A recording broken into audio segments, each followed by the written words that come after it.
Introducing SecneurX CyberOps Platform, a hands-on cybersecurity training system purpose-built for military use. The platform operates entirely without internet access and is designed for secure, air-gapped environments. It features a central server and multiple desktop systems, creating a classroom-style setup where troops can train side by side. The system includes guided exercises, training videos, and structured learning materials, covering everything from basic cyber hygiene to advanced malware behavior. Instructors can create batches and customize training content based on mission objectives. Each batch is divided into red and blue teams.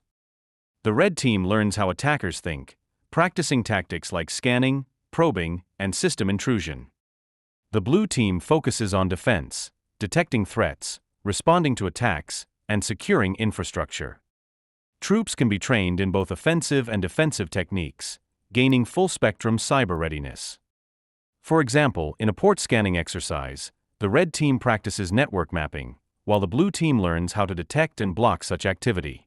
With SecneurX CyberOps, troops gain mission-ready cyber skills through realistic, engaging, and tactical training, because it takes just one untrained user to compromise an entire system. SecneurX CyberOps turns every user into the first line of defense.